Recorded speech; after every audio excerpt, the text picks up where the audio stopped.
Bonjour mesdames et messieurs, bienvenue encore une fois au salon électoral. C'est rendez-vous incontournable des candidats et candidates aux élections du 20 décembre prochain en République démocratique du Congo. Et un nouvel invité est déjà dans nos murs, nous allons le prendre, il est à quelques mètres d'ici. On va le prendre rapidement.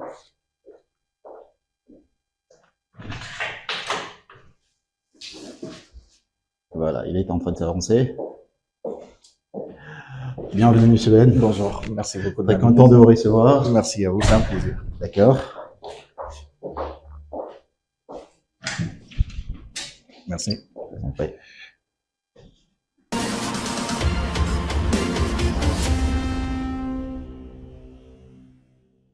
Nous sommes déjà dans notre salon, notre invité est déjà là, mais avant de le prendre, nous allons passer aux news électorales. Présidentielle en RDC, le programme du candidat Moïse Katumbi pour 2024-2028 sera présenté lors d'une cérémonie officielle prévue le 13 novembre à Kinshasa, capitale de la République démocratique du Congo. C'est depuis le samedi 11 novembre que l'Union pour la démocratie et les progrès social, UDPS, a débuté la distribution des matériels de campagne électorale pour les candidats présidents Félix Antoine Tshisekedi. Ce sont donc les provinces de Maïnombe, Congo central, Kwilu et Kwango qui sont concernés par cette première distribution de l'UDPS.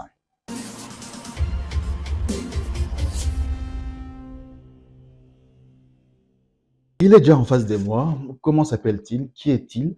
Nous allons les découvrir dans un instant dans le profil de l'invité. Alors, il est né le 31 décembre. Notre invité est licencié en économie internationale, consultant en communication, analyste économique justement et politique. Il se considère très souvent comme un libre penseur transcendantal. Il est initiateur du mouvement citoyen ENEF, anciennement coordonnateur du dit mouvement avant de s'engager en politique active, donc il s'est engagé en politique active depuis. C'est maître des cérémonies et donc candidat aux législatives provinciales dans la commune d'Elemba à Kinshasa. Il a un parcours assez élogieux, mais nous allons essayer de faire un peu bref. Qui est Monsieur Ben Mbouyi? C'est notre invité du jour. Bienvenue, monsieur. Merci beaucoup, Orman. Merci de l'invitation. C'est un plaisir. En tout cas, le plaisir est partagé. Monsieur Ben Mbouyi. Ouais. Moi, je suis content d'être sur ce beau cadre dans votre salon, comme vous dites. Okay. C'est un très beau salon au passage. Merci beaucoup. Et merci de l'invitation. Merci surtout de m'inviter pour cette thématique qui me paraît très, très importante. Non seulement à cause du temps, parce que le temps, il est très important dans le calcul de la thématique, justement, exactement, mais aussi parce que c'est une question vitale pour la démocratie d'un pays. Et vous savez que la démocratie elle-même est un élément essentiel pour la bonne gouvernance, parce que la gouvernance au service du peuple passe forcément par la démocratie, parce que c'est par là qu'on désigne, au fait, les décideurs à tous les niveaux.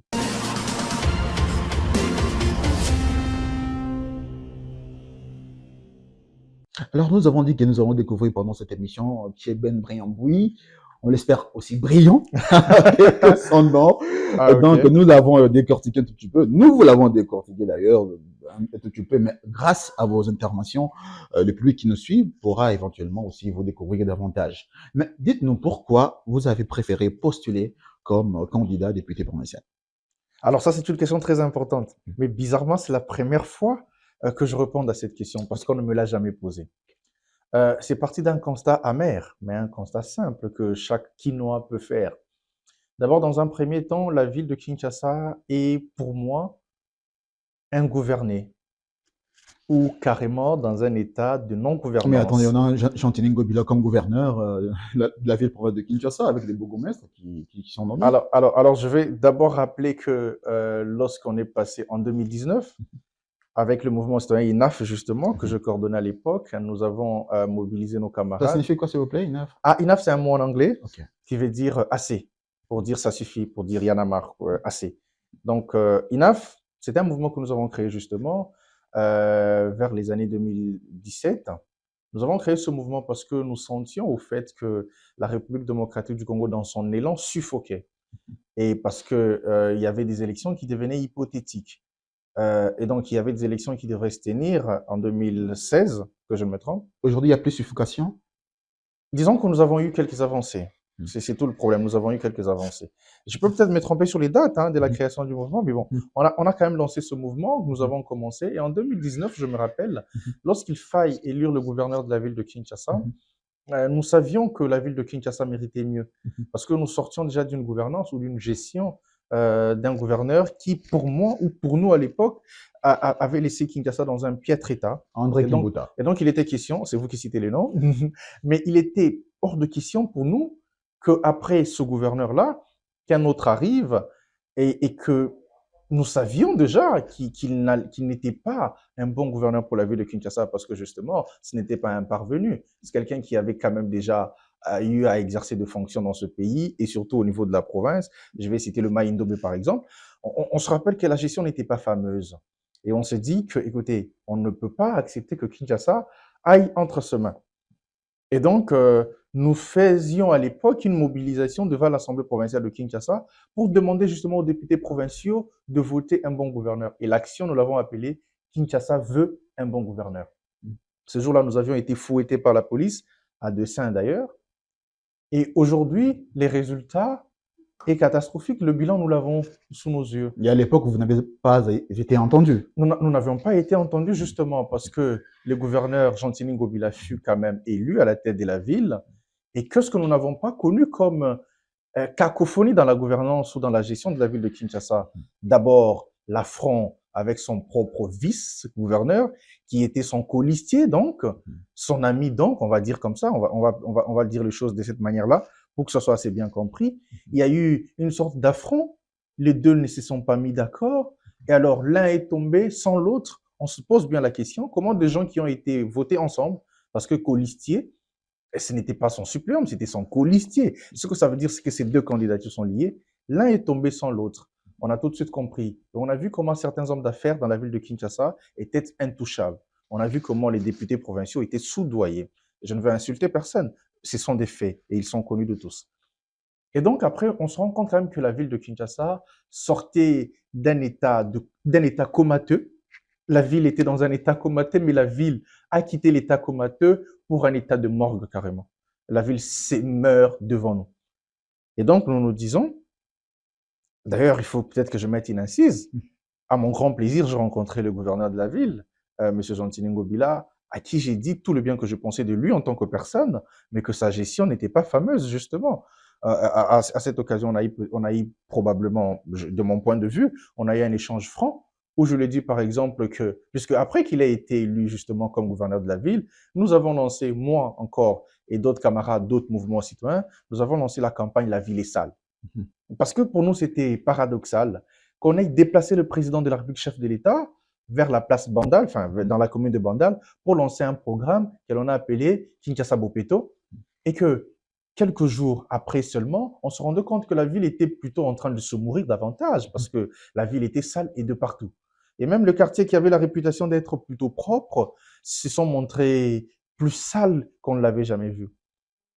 Kin la Belle est devenu Kin la Sale. Et on a Non, dit, aujourd'hui, on peut dire que Kin Bopet, c'est une réussite quand même. je ne sais pas sur base de quoi vous allez dire ça, C'est une question que je vous pose. mais je ne sais pas, moi je n'en connais aucun Kinois qui peut dire que Kinshasa est propre. Je n'en connais aucun. D'où qu'il soit de Lemba ou qu'il soit de Gombe, qu'il soit de Maluku ou qu'il soit de Ngiringiri, je ne connais aucun Kinois qui peut me dire que Kinshasa est propre. Moi, je n'en Même à connais Lemba aucun. où vous postulez, ça marche pas. Mais je vous dis, mais c'est l'une des raisons, parce que je vais en venir, parce que Mhm. c'est la raison même pour laquelle je vais postuler. Je vais en venir. Et donc, Kinshasa est sale. Alors, qui gère Kinshasa au quotidien? Kinshasa est une ville. Kinshasa est une province. On en a 26. Kinshasa est la 26e province de ce pays. Mais Kinshasa est délaissé entre les mains du gouvernement central. Parce que les autorités provinciales ne font absolument rien. Lorsqu'il y a une petite manifestation ici dans la ville, on se dirige pratiquement vers le gouvernement central ou vers, oui, le gouvernement central. Alors qu'en province, s'il y a des choses qui doivent être faites, dans la plupart des cas, je fais une petite tournée en province, dans la plupart des cas, on se dirige, on regarde vers le gouverneur, qui est lui-même le représentant du président de la République. Ici, nous n'avons pas de représentant du président de la République, parce que tout le monde se tourne directement vers le président de la République, directement vers son gouvernement, et dans cette cacophonie, dans ce petit désordre, le dirigeant de la ville de Kinshasa ne font rien. Et dire qu'ils ne font absolument rien, c'est pas fort, c'est pas faire preuve d'une mauvaise foi.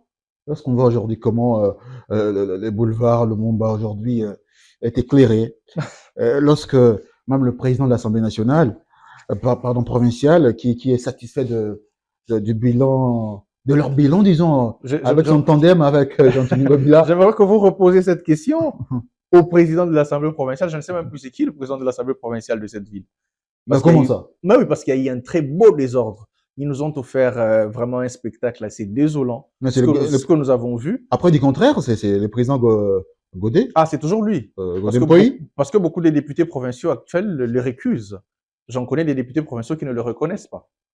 Justement parce que il y a eu une sorte de rivalité entre le gouverneur de la ville et les présidents de l'Assemblée provinciale. Parce que les accords, j'ai envie de dire, les accords plutôt incommodes qu'ils ont eu à concocter sous l'effet de je ne sais quoi, ces accords sont arrivés à leur fin, sont arrivés à leur mort, et aujourd'hui il y a une telle rivalité. Lorsque par exemple le président de l'Assemblée provinciale, parce que vous me confirmez que c'est toujours le professeur Godin Poy, lui, aujourd'hui, il ne peut pas vous dire justement que la ville de Kinshasa est bien gérée. Parce qu'il a reconnu que non seulement ils ont trouvé des dettes, que cette ville s'était endettée auprès de banques et de banques privées. Actuellement, aujourd'hui encore, la ville continue de s'endetter. Mais alors, c'est ce qu'on appelle au fait, euh, c'est ce qu'on appelle de dette odieuse. Parce que la ville, une entité de l'État, va s'endetter pour le bénéfice de quelques individus. Ça, c'est des dettes odieuses qui ne vont servir à personne, qui ne servent Non, surtout la pas à la ville ville. s'endette pas en faveur de la population, mais c'est pour C'est des tout le intérêts problème. personnels. C'est tout le problème. La ville s'endette pour que quelques individus bénéficient de cet argent. Et alors, on peut se poser la question, quand il faudra rembourser, qui remboursera? Et donc, c'est là qu'on a vu cette guéguerre entre le président de l'Assemblée provinciale et le gouverneur de la ville, justement. Les deux ne s'entendaient plus. Ils se regardaient en chien de faïence, ils se regardent chat et souris. Et pendant ce temps, la ville est ingouvernée. Pendant ce temps, institutionnellement, parce qu'il faut souligner que l'Assemblée provinciale est une institution, justement, au niveau provincial, qui doit vivre, qui doit fonctionner. Institutionnellement, ce n'est pas faisable. Parce qu'on a, j'allais dire, un mot, mais pour des raisons de pudeur, je ne vais pas l'utiliser. On a peut-être soudoyé quelques députés pour qu'ils boycottent tout ce que va faire le gouverneur et certains autres qu'ils boycottent tout ce que va faire le président de l'Assemblée provinciale. On est dans un état de désordre. Mais justement, toute l'émotion contre Jean-Tini Gobila, ça passe pas. Ah mais oui, parce que vous savez qu'il y a à l'Assemblée provinciale, il y a un club d'amis de Jean-Tini Ngobila en même temps. Alors, c'est vrai ça? Ah mais si, il y a des députés qui se font appeler les clubs d'amis de ou les amis de Ngobila, une histoire comme ça. Alors ce sont ces personnes-là qui bénéficient de tous les avantages envers et contre tous. Hein, ils bénéficient des avantages envers et contre tous, et même envers et contre la population. Mais d'où la raison de votre candidature. D'où la raison de ma candidature. Elle se motive. Hein. En quoi exactement? C'est la partie la plus importante et c'est l'essentiel. Allez-y. Je suis candidat. Oui, je suis candidat. Oui, je suis candidat député provincial dans la circonscription électorale de Lemba, la commune de Lemba. Cette commune qui m'a vu grandir, cette commune qui m'a tout donné, cette commune qui m'a porté. Pour la petite histoire, je suis fruit des écoles de Lemba. J'ai fait une partie de mes humanités au collège Saint-Théophile de Lemba, très bien réputé, très bien connu. Et j'ai finalement fini mes humanités avec mon diplôme d'État à l'école Sainte-Famille de Rigini, très bien connu, très bien réputé également. Et donc, je suis un fruit, un pur produit de Lemba. Et aujourd'hui, je vais défendre ma commune. Première raison, parce que les délégués que nous avons envoyés aux élections dernières, c'est-à-dire les élections de 2018, les deux députés provinciaux de Lemba que nous avions votés ne nous ont pas valablement représentés. J'ai même envie de dire, ils ne nous ont pas représentés du tout. Deuxième chose, ils n'ont pas voté le bon gouverneur. Ils n'ont pas donné à la ville de Kinshasa le gouverneur qu'il faut. Parce que cette ville a besoin d'être gouvernée. C'est une métropole, c'est une grande capitale en Afrique et même dans le monde. On va se rappeler que c'est la plus grande ville francophone au monde. Cette ville a besoin d'être gérée. Quand on dit que c'est la plus grande ville francophone au monde, c'est pas seulement en termes d'étendue, mais surtout en termes de population. Quand vous avez une population, voilà, quand vous avez une population qui ne sait pas à qui regarder, quand vous avez une population qui ne sait pas à quel sein se vouer, quand vous avez une population qui est délaissée à son propre et triste sort, vous êtes en train de créer, c'est déjà une bombe à retardement. Et donc, l'ambition première, de mon point de vue, pour moi, c'est de donner à la ville de Kinshasa un bon gouverneur. Ça, c'est la première des choses. La deuxième des choses, Mais vous ne saurez pas le faire vous-même ou seul. oui, je fais confiance à mes collègues, mes futurs collègues, lorsque nous serons élus députés. Je fais confiance à mes futurs collègues parce que je vais leur faire comprendre que cette ville n'a pas besoin que l'on bouffe, je ne sais pas moi, de per diem, je ne sais pas moi, que l'on accepte une consigne qui vient de je ne sais où, mais cette ville a besoin que l'on donne la personne providentielle, même si les personnes providentielles n'existent pas, mais qu'on donne à cette ville la personne qu'il faut. Une personne qui va véritablement écouter le peuple, une personne qui va véritablement écouter les échos de nos communes respectives. Il y en a 24 communes sur cette ville. C'est immense, c'est énorme. Oui, un bon gouverneur pour gérer la déchetterie, pour gérer l'insalubrité ou la salubrité de la ville. Parce que Kinshasa suffoque.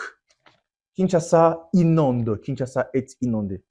Kinshasa, les embouteillages sont interminables. Si la garde républicaine n'est pas dans le rue de Kinshasa pour essayer de frayer le passage, pour essayer de désengorger, cette ville se meurt.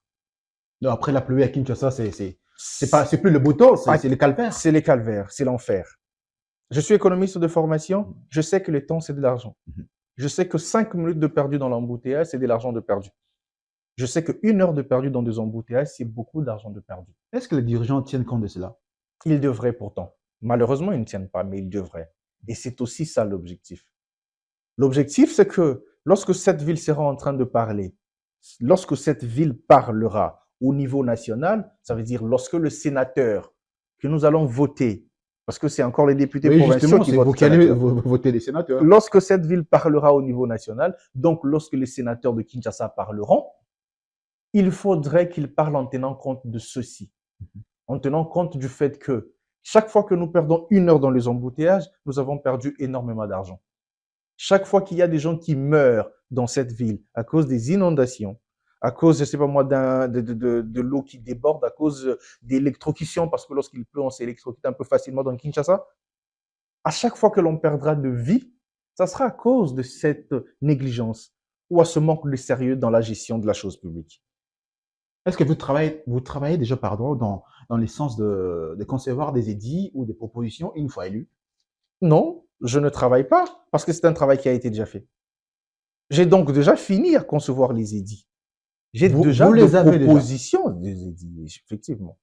Nous les avons. C'est un travail déjà fini. Vous n'attendez. C'est un travail qui est fini. Bien évidemment, nous le compléterons au besoin. Parce que justement, vous le savez, nous sommes sur terrain, nous consultons le peuple, nous consultons les habitants de Lemba. Parce que c'est de là que je veux être élu. Mais j'écoute un peu tout le monde, je vois un peu partout. J'écoute, je vois les gens. Ça prouve votre optimisme par rapport au résultat final. Je pense que Lemba est réputé pour être la commune du savoir. C'est écrit en grand lorsque vous êtes devant notre maison communale. C'est la commune du savoir. Et chez nous, n'est-ce pas, c'est théorique.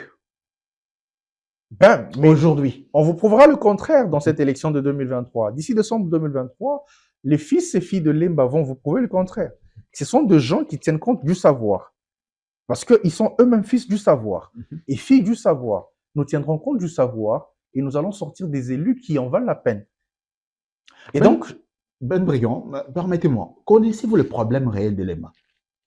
Le problème, je ne le connais pas. Le problème, je le maîtrise. Parce que le problème, je le vis. Le problème, je ne le connais pas simplement. Parce que connaître le problème, ça peut être une information que l'on vous donne. Moi, le problème, je le maîtrise. Lesquels, par exemple? Le problème, c'est l'insécurité. Le problème, c'est la délinquance de plus jeunes. Le problème, c'est la pénurie de l'énergie. Le problème, c'est aussi les chômages. Mais le problème, c'est surtout le manque d'encadrement. Le manque d'encadrement de jeunes. Parce que les jeunes, il faut les encadrer. Parce que les jeunes, il faut leur montrer le chemin.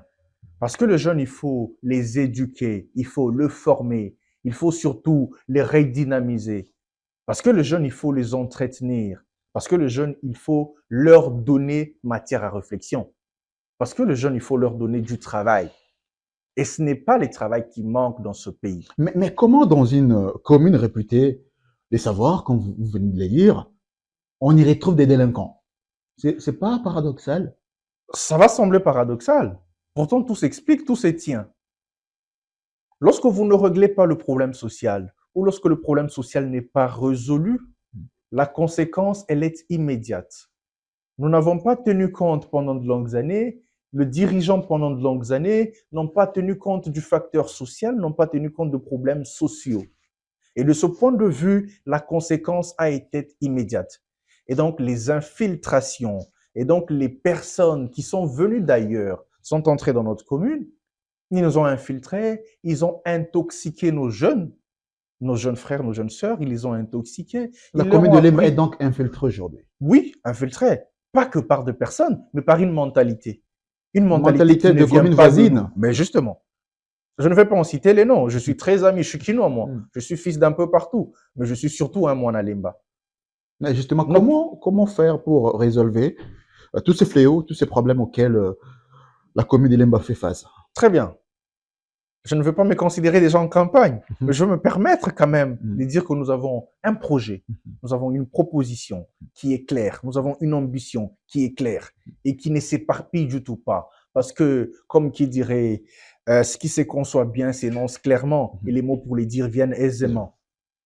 Le problème, il est connu des autres, mais le problème, nous le maîtrisons, surtout nous, les Banalimba, nous le connaissons.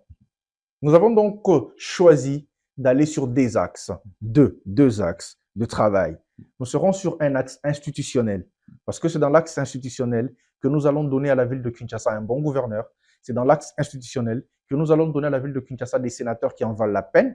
C'est dans l'axe institutionnel que nous allons attirer l'attention des autorités sur nos communes respectives, sur notre ville. C'est dans l'axe institutionnel que nous aurons à rencontrer, par exemple, le Premier ministre et lui dire que regardez cette question, il faut que la Caisse nationale de péréquation entre en jeu, il faut qu'on arrive à non seulement décentraliser, parce que ça, c'est l'axe institutionnel, c'est très important. Il faut non seulement décentraliser, comme on a décentralisé l'administration, mais il faut aussi déconcentrer surtout. Alors, Ben Briand, peut-être nous allons aller en profondeur prochainement parce que nous ne sommes pas encore en campagne. Parlons de cette thématique quand même qui nous s'avère très importante. Comment expliquer l'engagement, remarquable d'ailleurs, de jeunes au scrutin du 20 décembre, d'ailleurs, auquel vous êtes engagés? On voit au niveau présidentiel, au niveau législatif, on voit même sur le plan communal et tout, les jeunes sont massivement engagés. Comment expliquer cela? Peut-être parce que la plupart des jeunes ont des projets viables. J'ai parlé tout à l'heure de l'axe institutionnel de mon programme, mais je n'ai pas parlé de l'axe social. Parce que l'axe social, il est très important. Nous savons très bien que c'est les mamans qui tiennent dans la plupart des cas, qui tiennent le foyer. Et donc, nous allons mettre un accent remarquable sur les mamans pour accompagner leurs petits commerces, pour accompagner leurs activités. Parce que eux, elles, les mamans, elles prendront soin des enfants. Nous allons aussi redynamiser la jeunesse. Redynamiser la jeunesse signifie la revaloriser et revaloriser la jeunesse par un réseautage, par de formations, mais surtout par le sport aussi, parce que ça passe par là. Moi, j'ai eu la chance de pratiquer un peu de sport et ça, c'est dans ma commune que je l'ai fait, dans la commune de Lemba. Ça n'a pas été dit dans ma présentation, parce que je suppose que ça n'en valait pas la peine, mais je suis quand même karatéka. C'est un sport que j'ai appris dans ma commune. Et ça m'a, d'une certaine manière, ça m'a formé. D'une certaine manière, ça m'a donné une très grande discipline. Et je peux vous dire que tous mes amis avec qui nous avons pratiqué ce sport ne se livrent pas dans la délinquance. Parce que justement, le sport forme quelque part. Donc, un vrai sportif, pardon, ne tombe pas dans la délinquance. Aucun. Vous n'en On ne verrez verra aucun. pas un sportif Coluna. Vous n'en verrez aucun. Un vrai. Tous ceux que nous voyons. Non, ce ne sont pas des sportifs. Bombé, torse bombé et tout. En tout cas, ce ne sont pas des sportifs. Ou alors, ce sont des sportifs de ramassis, qui ne sont pas passés par de vraies écoles de formation, par de vraies écoles. Et donc, ça, c'était peut-être pour ne pas aller en profondeur avec mon côté social, que je vais bien évidemment. On y reviendra peut-être prochainement. Que je vais bien étayer très prochainement. Vous m'en donnerez l'occasion. Je vous en remercie d'ores et déjà. Et donc, pour revenir à la question que vous posez, il faut commencer par dire une chose. Et ça, je veux que ça soit dit, mais que ça soit aussi entendu. Jeunesse n'est pas gage de compétence. Jeunesse n'est pas gage de valeur. Jeunesse n'est pas gage de quoi que ce soit. Ce n'est pas parce qu'on est jeune qu'on est compétent. Ce n'est pas parce qu'on est jeune qu'on a forcément de valeur. Ce n'est pas parce qu'on est jeune qu'on sait forcément mieux faire. Vous vous opposez aux jeunes? Je ne m'oppose à aucun jeune, je suis moi-même jeune. Comment expliquer tout cela? Tout ce que j'essaye de dire, c'est que on n'est pas de la génération rupture, on ne vient pas dans le rajeunissement lui-même de la classe politique, ce n'est pas remplacé de jeunes, entre guillemets, par de vieux, entre guillemets. Le rajeunissement de la classe politique, de mon point de vue, c'est l'injection. Alors, c'est le fait de dropper des idées novatrices, des idées nouvelles, des idées adaptées à la génération, des idées adaptées aux besoins. Mais il se fait que les idées adaptées à la génération, les idées novatrices sont portées par le jeune dans la plupart des cas. Le jeune s'intéresse à cette question parce que, tout naturellement, le jeune représente quand même dans ce pays 69% de la population. Et ça, ce sont des chiffres anciens. Probablement, ça a évolué. Donc, la grande majorité de ces pays est jeune. Cette ville est jeune. Ce pays est très jeune lui-même. Et donc, tout naturellement, la majorité l'emporte. C'est pour ça que la plupart sont intéressés par la question politique. La deuxième chose, c'est que le président de la République, le chef de l'État, l'actuel président, M. Félix Tshisekedi, a donné beaucoup de place, a donné une grande tribune d'expression à la jeunesse. Regardez dans son gouvernement, on peut en dénombrer plus de 5 qui ont moins de 40 ans ou qui à peine frôlent la quarantaine. Le président de la République, dans l'administration publique, il fait de ce rajeunissement son leitmotiv ou, je sais pas moi, son cheval de bataille. Dans ses nominations, dans la petite territoriale, j'ai beaucoup d'amis bourgmestres aujourd'hui qui ont été nommés par le chef de l'État. Parlons justement même du chef de l'État, Félix-Antoine Tshisekedi. Vous l'avez déjà rencontré. Vous avez certainement eu l'occasion d'échanger avec lui. Lorsque vous avez parlé avec lui, lorsque vous avez échangé avec lui, qu'est-ce que vous avez senti en lui? Quel type d'homme représentait-il ou représente pour vous?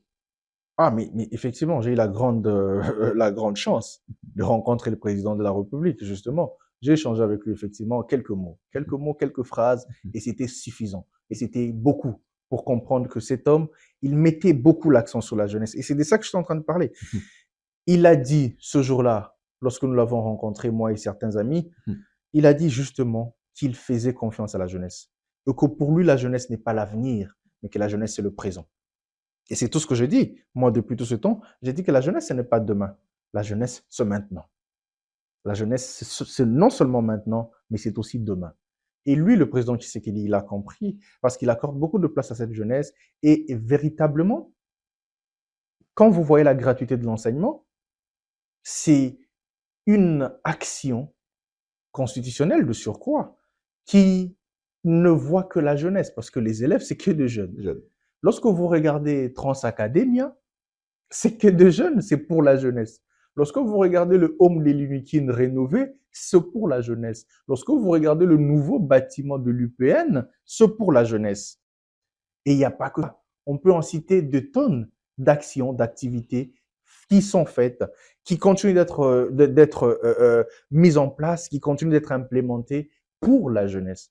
Avec la maternité gratuite aussi, donc on pense oui, aussi à la jeunesse, les nouveau-nés. Oui, probablement, mais oui, parce que là, je pense que c'est plutôt l'axe de santé universelle, parce que la santé maternelle et infantile est très importante. Vous savez que dans ce pays, beaucoup de femmes meurent en essayant de donner la vie, et ça ne devrait pas être le cas, ça ne devrait pas être du tout acceptable. Je pense que c'est très bien que le président mette l'accent sur ça aussi, c'est génial, j'ai envie de dire. Vous avez l'impression qu'avec avec l'amour ou la dévotion, je veux dire, ou cet engagement du chef de l'État actuel de promouvoir la jeunesse, c'est ce qui a poussé celle-ci à s'engager aussi nombreux en politique Oui. ou pour les élections prochaines? Oui, je pense. Je pense que la plupart Donc, c'était des jeunes... une motivation pour eux. Oui, parce qu'ils ont compris justement que la jeunesse a sa place. Ils ont compris que, je vais vous donner cet exemple que j'aime beaucoup donner. Lorsque nous sommes en 2006, les premières élections pluralistes de ce pays, lorsque nous sommes en 2006, le plus jeune député de l'époque a 39 ans. Le plus jeune député, 39 ans, Serge Amouli, à moins que je me trompe. Nous arrivons en 2011, c'est la deuxième élection. Le plus jeune député à l'époque, il a 29 ans. 29. C'est Patrick Mouyaya, que je me trompe. Lorsque nous arrivons en 2018, la dernière élection avant celle que nous entamons, les tout jeunes élus, il y en avait 2. Ils avaient tous 2 l'âge minimal. Aminata Namasia, Jackson Afingoto, ils avaient tous 2 25 ans, pile 25 ans. Ce que ça exprime, ce que cette courbe décroissante des 39, 29 et maintenant 25, cette courbe décroissante montre justement que la population congolaise qui commence à prendre maturité. On peut avoir demain un député national ou provincial de 18 ans, peut-être. Oui, mais sauf que la loi pose une limite, justement. La Euh, loi pose une limite, c'est tout le problème. Donc, on va se limiter à 25 ans bon, jusqu'à ce que la loi soit modifiée. modifié. Donc, là, on a atteint le Graal. C'est dire que les peuples congolais ont compris qu'il ne faut pas forcément être vieux, avec de gros griffes, pour être compétent ou pour être au service des autres. Donc, ça, c'est aussi une motivation, les jeunes ont compris. En tout cas, en même temps, je considère qu'il y a une sorte d'enthousiasme qui n'est dit peut-être pas son nom, ou alors je pense aussi qu'il y a un petit désordre parce que certaines personnes ne comprennent véritablement pas pourquoi ils vont postuler et certaines personnes ne savent même pas quels sont le rôle leur dévolu ou qui leur reviennent en tant que Mais député justement, provincial. tout doit partir de là. Il faut savoir pourquoi on doit être élu député provincial ou député C'est tout le national. problème. C'est pour ça que je dis que jeunesse n'est pas forcément gage de valeur, n'est pas gage de compétence. Parce qu'on ne peut pas prétendre avoir de compétences pour un poste que l'on ne connaît, dont on ne connaît même pas les a priori, ou même dont on ne connaît même pas le raison, ou dont on ne connaît pas le fonction, le rôle et les attributions. Ben Briamboui, vous avez parlé tout à l'heure d'un élément très important, vous l'avez évoqué, le chômage à Lemba, ou la commune que vous connaissez très bien. Ouais. Mais c'est un cas général de Kinshasa, mais Ouais. également de toute la République démocratique du Congo. Ouais. N'est-ce pas la floraison des candidatures de jeunes peut s'expliquer par le taux de chômage élevé? Ah, ok. Est-ce que je suis censé dire oui à ça? Oui. Mais est-ce que je peux dire non? Non. Oui et non. Expliquez-vous. Oui, parce que moi, par exemple, je suis candidat, je suis pas chômeur. Voilà. C'est pas pour des raisons économiques que je vais en politique. Ça, il faut que ça soit dit. Je suis pas chômeur. J'ai quand même la petite grâce de joindre le deux bouts de moi. Donc, ça va. Si ça n'en tenait qu'à ça, si ce n'était qu'une question économique, je ne serais peut-être pas candidat parce qu'en plus, c'est de fonds. Les dépenser pour faire campagne, pour tout ça, c'est de fonds que l'on dépense et c'est toujours pas évident. Mais oui, parce qu'effectivement, certaines personnes se disent que voilà, en politique, il y a de l'argent facile. On se tape de l'argent facilement, donc. Voilà. Mais ça, c'est pas de leur faute. Et ça, c'est aussi le côté subjectif, j'ai envie de dire ça comme ça, c'est le côté subjectif pour lequel je postule aussi. Parce que j'ai aussi envie de prouver à la génération actuelle et à la génération future probablement qu'on peut faire la politique tout en restant intègre et honnête. Et j'ai envie de prouver qu'on peut croire, qu'on peut être valeureux et faire de la politique dans ce pays. Peut-on être valeureux, honnête face à des millions, Oui, on peut l'être, oui. comme on le voit aujourd'hui en RDC? Je vous dis qu'on peut l'être. C'est vrai que tout le monde a un prix, c'est ce que j'entends dire. Mais tout le monde n'a pas le même prix. Les prix des autres, c'est simplement les convictions. Chacun a un prix. Le prix de quelqu'un, ça peut être 60 millions, ça peut être 100 millions. Mais pour quelqu'un d'autre, son prix, ça peut être simplement ses convictions. Et je pense humblement que je fais partie de ces personnes-là. Je pense humblement que si j'ai un prix aujourd'hui, moi, c'est les prix de mes convictions. Je pense humblement que si j'ai un prix, moi, aujourd'hui, c'est simplement mes objectifs. Et rien de plus. Plusieurs jeunes députés provinciaux, députés nationaux, on a également la présidentielle où on a des jeunes. Ouais. Le cas de Constant Moutamba, François Moutamba, Seth Seth Kikouni, Kikouni, Floribert Floribert Anzolini, Anzolini. Madame Joël Billet. Voilà. Votre regard sur leur candidature? Mais je salue d'ores et déjà cet acte démocratique parce que ça quand même ça donne un boost à notre démocratie. Mais en plus de cela, ça booste aussi les autres de voir que l'ambition n'est pas qu'un apanage de certaines personnes. Mais surtout, l'ambition dont on n'a pas les compétences est assimilée à un crime. Voilà. J'aimerais simplement que les personnes qui ont postulé soient en mesure de nous prouver qu'ils sont susceptibles de jouer le rôle pour lequel ils vont concourir. Simplement ça. Et grâce à Dieu, le casque va mettre à la disposition du peuple congolais une série d'émissions qui va permettre justement de comprendre le projet de société des uns et des autres. Et donc, mon regard, c'est de dire que oui, Non, le effectivement... CESAC, voulez-vous dire? Ah, j'ai dit le casque. Encore une Le erreur. CESAC. Non, le CESAC, j'allais dire. Ouais. Le CESAC, Conseil supérieur de l'audiovisuel et de la communication, a mis justement à notre disposition ce panel d'émissions, justement, pour que nous puissions cerner, nous puissions comprendre le fond de la pensée de tout un chacun, le fond du programme de tout un chacun.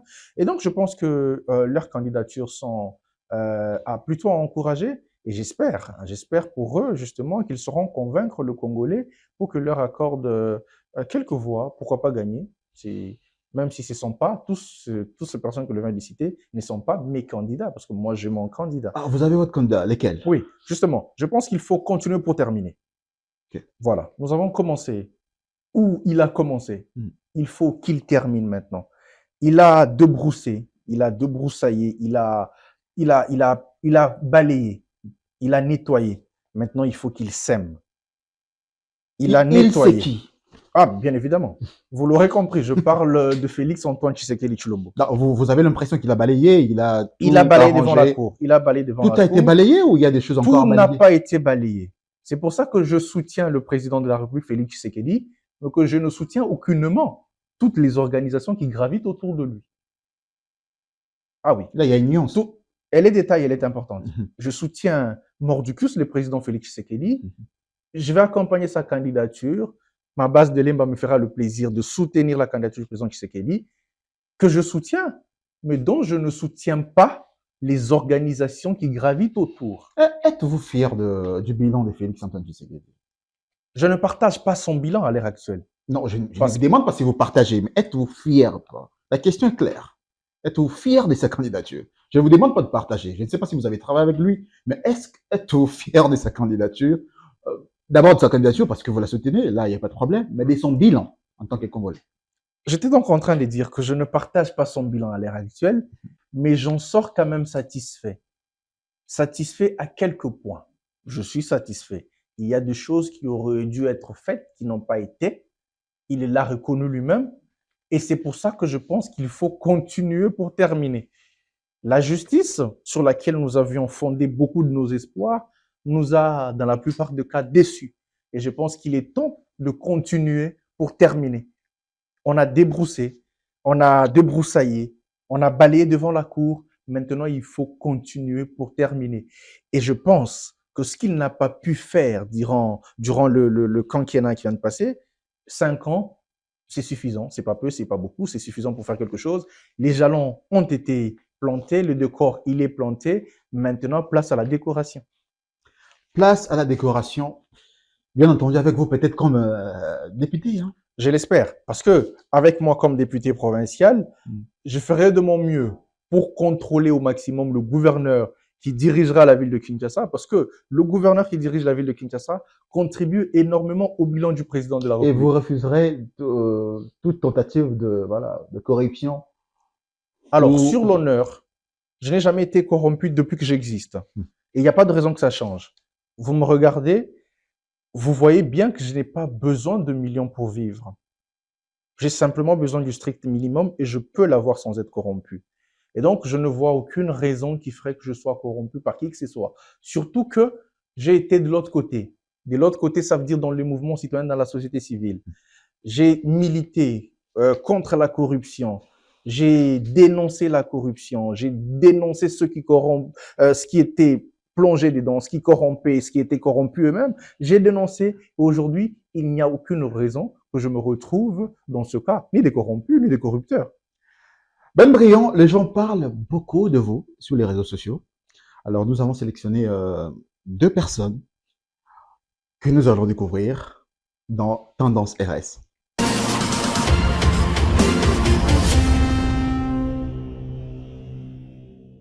Alors, Tendance RS pour Ben Briand Mbouyi.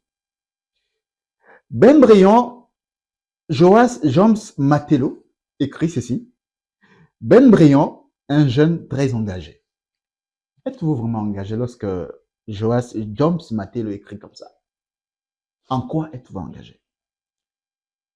Je suis engagé pour une société juste. Je suis engagé pour une société de justice. Je suis engagé pour une société équitable. Je suis engagé pour un Congo prospère. Je suis par-dessus tout engagé pour une jeunesse émergente. Je suis engagé pour une génération qui n'est pas une génération sacrifiée, mais plutôt une génération qui se sacrifie pour le bien de ce pays. Oui, je suis très engagé. On prend cette fois-ci Lukusa Luc. Lukusa Luc écrit ceci. C'est Lemba qui va avoir un député avec qualité comme ça. Mais Bakolemba est bien. Votre réaction? Je suis un peu ému Hmm. parce qu'en même temps, je n'ai jamais rien fait qui puisse exister. Je n'ai jamais rien fait quoi que ce soit pour donner bonne impression. Tout ce que j'ai pu faire dans mon petit parcours, qui n'est pas d'ailleurs très grand, tout ce que j'ai pu faire, je l'ai fait par conviction. Je l'ai fait parce que je l'ai pensé. J'ai pris de risques dans ce pays, et pas le moindre. J'en ai pris de risques. Pas pour donner bonne impression, pas pour faire bonne figure, pas pour donner l'impression d'être différent des autres, mais je l'ai fait par conviction. J'ai toujours dit haut ce que je pensais, et j'ai toujours fait l'effort de penser ce qui est juste et ce qui est correct. Parce que l'objectivité est la plus grande vertu pour moi qui guide toutes mes pensées. Et Ben donc, brillant. Oui. juste pour finir, Oui. sur ces dires de ce commentaire que vous avez épinglé, Le Koussalik. oui, Hmm. Lemba aura un bon député, Lemba aura un député de qualité, Lemba aura un député de valeur, Lemba aura un député de vertu, Lemba aura un député qui n'en fera pas à sa poche ni à sa tête, mais qui en fera simplement et uniquement pour l'intérêt de la communauté et de la nation. Alors, Ben Brillant, nous allons vous donner l'opportunité de vous poser de questions. 2, 3, 4, ça dépend. Et c'est tout de suite dans l'invité s'interroge.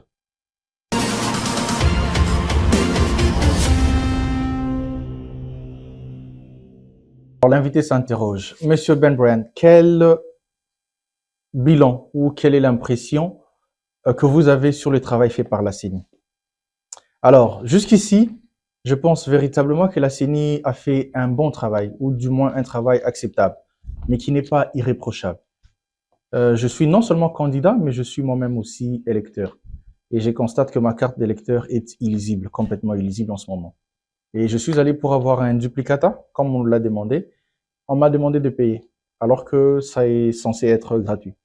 Et je ne suis pas le seul. Beaucoup de mes compères, beaucoup de mes concitoyens manquent de carte d'électeur lisible en ce moment. Et ça, c'est un problème. Mais cela n'empêche en rien que j'accepte tout de même que la CENI fait un travail plus ou moins acceptable dans un temps record. Mais il y a des choses à corriger. Deuxième question? Deuxième question. La deuxième question, c'est que je peux me poser. Hmm. Alors, je regarde mes mains, je vois ma main gauche, je me rends compte que je n'ai pas d'alliance. Ça veut dire que je suis encore célibataire. J'aurais bien voulu savoir pourquoi M. Ben Bryant est encore célibataire. Je pense que j'attendais la bonne personne.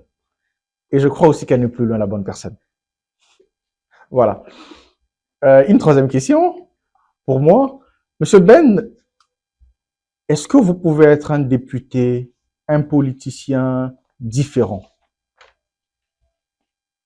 Oui, je pense sincèrement que je peux être un politicien différent. Je pense sincèrement que je peux être un député différent parce que j'ai des modèles. Et mon plus grand modèle, mon père, d'heureuse mémoire, était un politicien différent. Il était un député différent. Et j'ai pas l'ambition de bien faire que lui, mais j'ai peut-être l'ambition d'être une version très corrigée de lui. Et je crois qu'il en serait très fier. Oui, je serai un député différent. Oui, je serai un politicien différent. Oui, je serai une personne différente.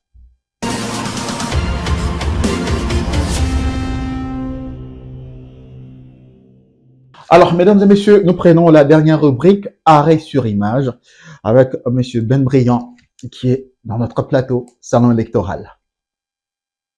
Alors, monsieur Ben Brillant, vous avez un téléphone Ouais. devant vous.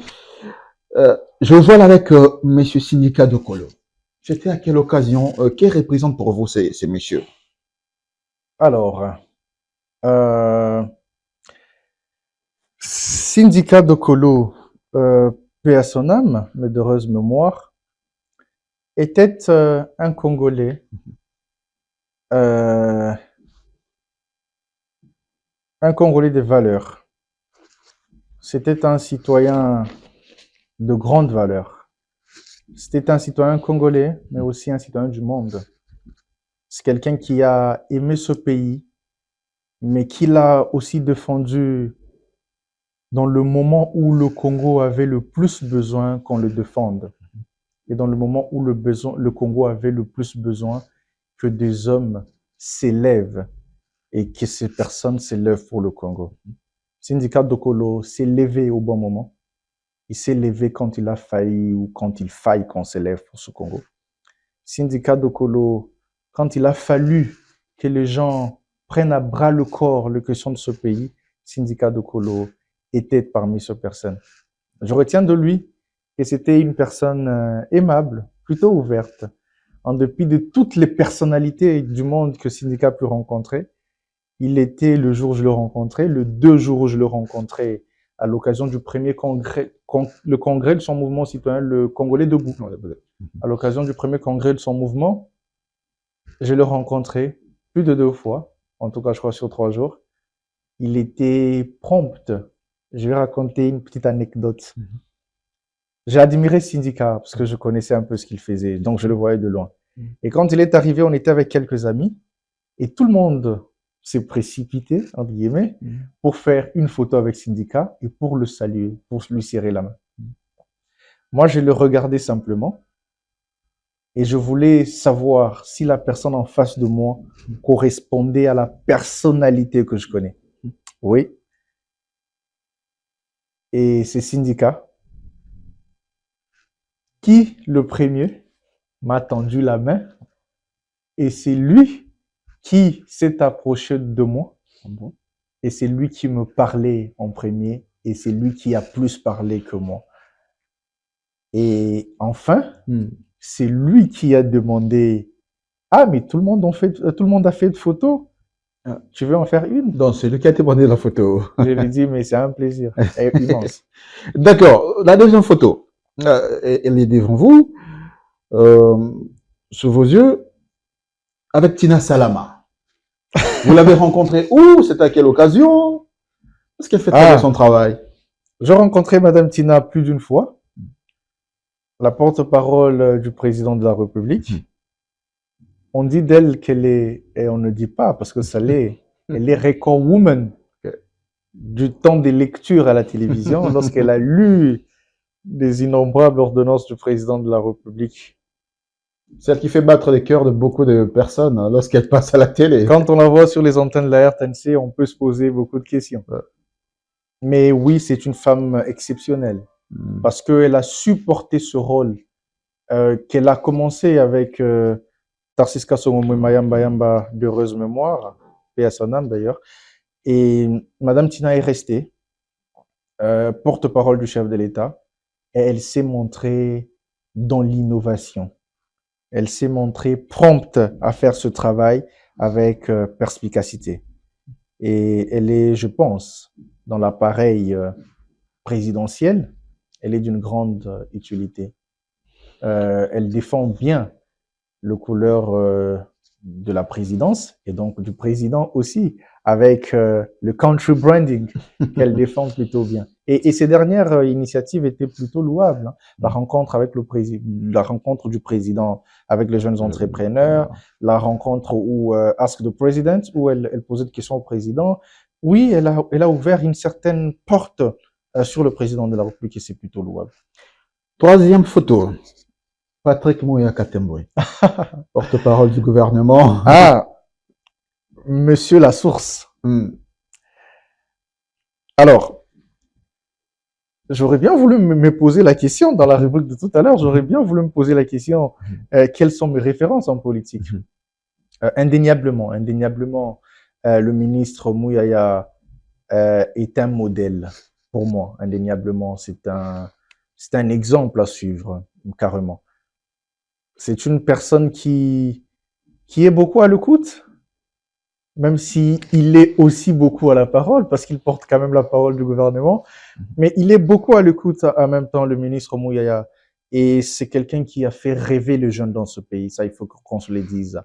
Depuis 2011, il a fait rêver les jeunes dans ce pays, il a montré qu'on pouvait faire la politique autrement, il a aussi démontré qu'on pouvait être le porte-parole d'un gouvernement congolais, sans être agressif, sans être dans les dénis, sans être dans la démagogie, sans être dans le refoulement ou dans le refus catégorique. Il a montré surtout qu'on pouvait changer les narratifs, oui. Et il a Et changé il a le changé le narratif, narratif. justement. Voilà, nous allons prendre la dernière photo. Ah, La dernière photo, elle est là. Je vois, vous êtes seul. oui. Vous êtes seul.